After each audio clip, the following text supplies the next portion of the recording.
ScoreVision Tech Talk, a short segment where our Director of Technology, Ben Nourse, shares what's new in technology. Ben, what's happening? Not much. How you doing, Ashley? I'm doing good. Great. So today we thought we'd talk about something that we're pretty sure everybody's heard about now. It's making the news everywhere. We want to talk a little bit about AI. Now, this doesn't seem maybe like it's a sports technology thing, Yeah. but I think by now everybody's seeing it everywhere. We've all heard stories about how people are using it right, how people are using it wrong. So we just wanted to talk a little bit about how maybe coaches and ADs could use it in their programs and see if maybe there's some demystify it a little bit for people. I think that's a great idea because I do feel like it's a very hot topic right now, just in general, across all boards, even in education. And I also think that there are a lot of tools that are out there that people could be using to generate some of the content even that's being displayed on their boards.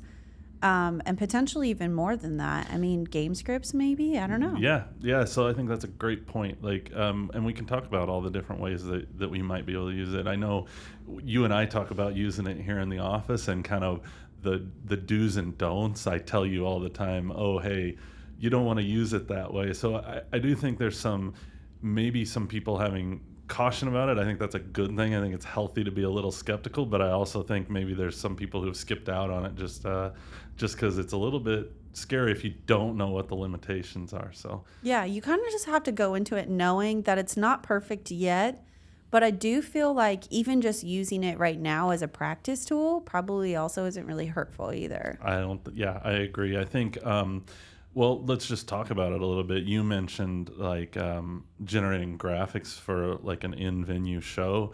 I think there's really two different things that we can talk about that would be really useful to a lot of programs. One is, like you said, generating images, right? There's a couple big ones out there. You guys, Midjourney's one. Yeah, Midjourney and DALL-E are probably the two most popular. There's a bunch more than that. Those. Just to give you guys an example of something you might do is just say, if you're the Eagles, you say, oh, I want to generate a photorealistic image of an eagle holding a football using these colors, right? Using your team colors. And you can get a whole set of different images back that you can then look at, use directly or throw into a Photoshop to customize or edit. So I think that's kind of cool. I think the other one we should talk about probably is if your creative team or your school art department has access to Adobe Suite right now. In beta, Photoshop beta version has what they call generative fill. The cool thing about this is, whereas with like Midjourney or DALL-E, you might say, oh, I need to generate an image from scratch. The cool thing about the Photoshop is you can select a region of the image and say, oh, I want to take this kid. I've got a picture of my quarterback that looks really awesome. I just want to select the area around his elbow and say, I want him holding the football.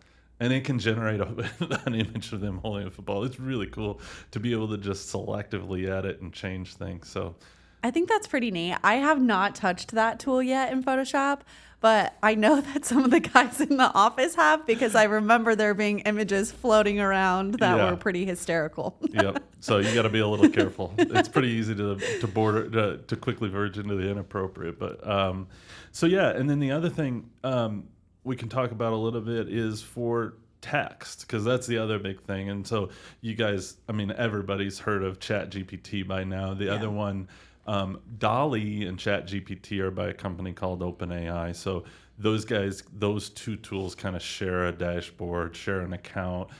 In general, you can use them pretty effectively for free. That's another cool thing. If you turn into a heavy user, you wind up buying credits to use, at least with the DALL-E. I'm not sure about ChatGPT, but with DALL-E, you eventually are going to have to spend a little bit of money. Midjourney, we might as well just talk about. It's probably, I think, maybe the best at generating images out of any of the tools that I've looked at, and I've looked at quite a few.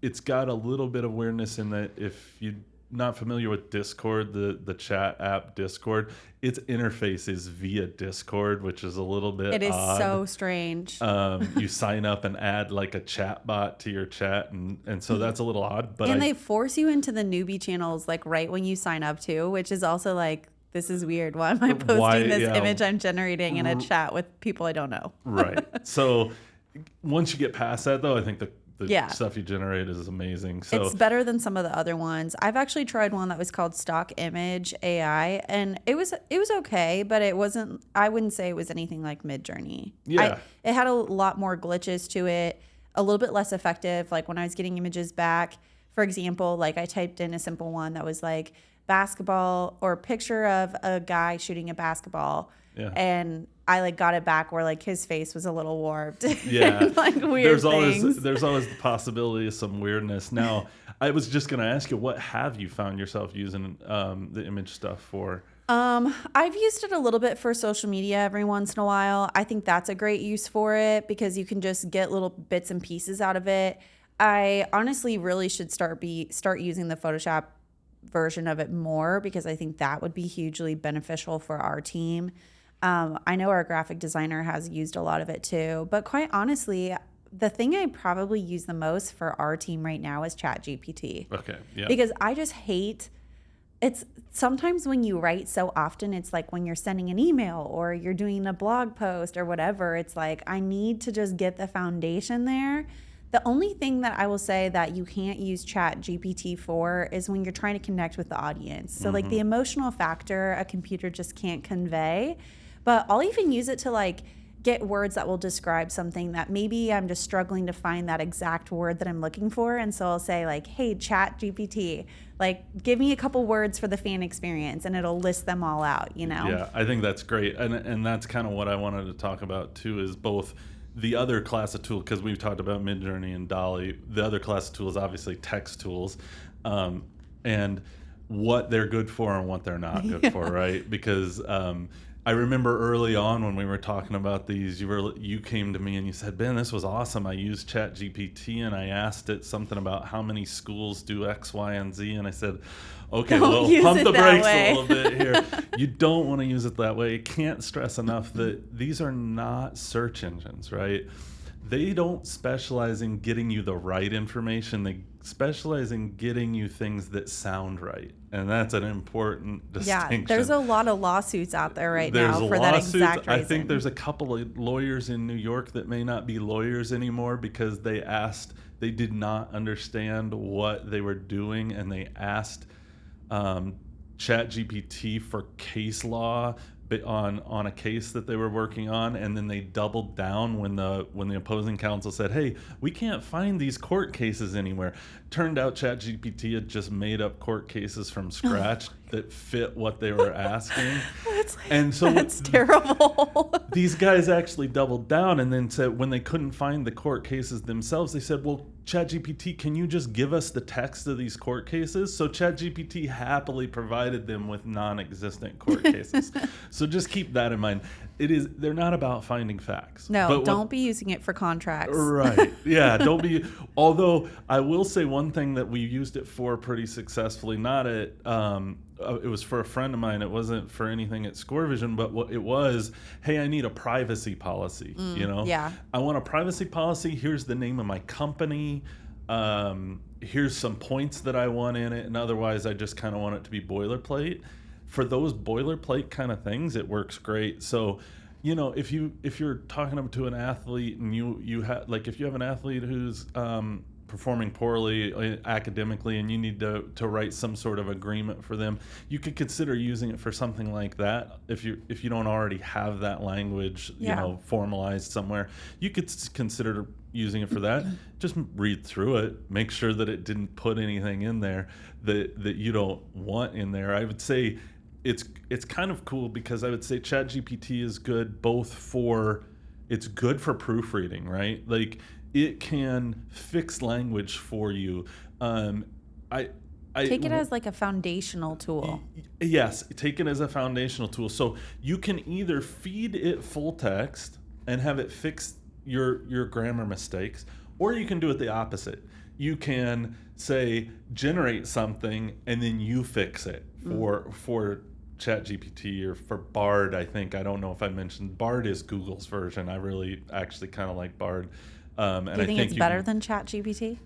In one case, I would say I was actually trying to write a letter to our sales team just to inform them about some technical stuff. And I said, I tried them, side by side. And I said, here's 5 bullet points that I need to communicate to the ScoreVision sales team. Write me a letter on that. And then I went back and compared the two. And I actually, I did have to edit it a little bit.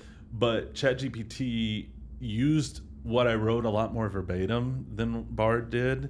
So, and I was honestly, it was kind of a test because I was trying to see how much speed I could gain in this task. It's not something I enjoy. I don't want to have to write an internal memo to our sales team, right? It wasn't even necessarily about a topic anybody was going to be happy about either. So, sorry, sales. Yeah, no, I mean, they know that I if they want to know what letter I'm talking about, I'll tell them. But, they'll probably know which one it is. But it was interesting because whereas ChatGPT used more what I said verbatim, and I intentionally didn't spend a lot of time thinking about it, Bard actually improved on those points. So I think it's a case by case, right? Yeah. I think you can use these tools together. And kind of, because those, in particular, the text ones tend to be free, so there's no downside to trying each of them. Yeah. So yeah, I think we could also talk about like what you can do as far, when I talk about, you're proofreading them, you always have to proofread them, but what they can do to improve your own writing. You can say, take something that you've written that you don't feel is punchy enough.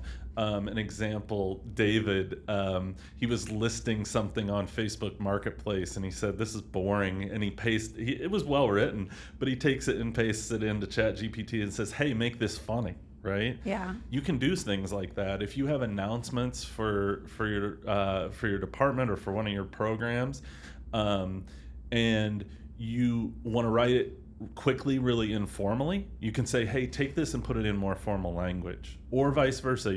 If you're somebody who knows that every time you write something it comes out like you're it's in corporate. court, it's like corporate, or you're in court, say, hey, make this more personable. So yeah, I think that's a really awesome way to be able to just dip your toes into the water as far as in AI. I think if I had to recommend anything, you kind of just have to jump in and try what you can as quickly as you can and kind of like fail fast, if you will, because it is kind of overwhelming. And there are a lot of different resources out there. And now there's so many integrations that really I mean, for example, we use HubSpot in our office for a database. Well, HubSpot now integrates with OpenAI. So every time I'm in there, there's different tools that are coming out that use artificial intelligence. So my recommendation would be to start with a thing you're most comfortable with. Start with like a ChatGPT, maybe do some writing, just figure out how it works and then go from there. I'm going to maybe include a list, I think, maybe in the podcast description of what resources we're using in office.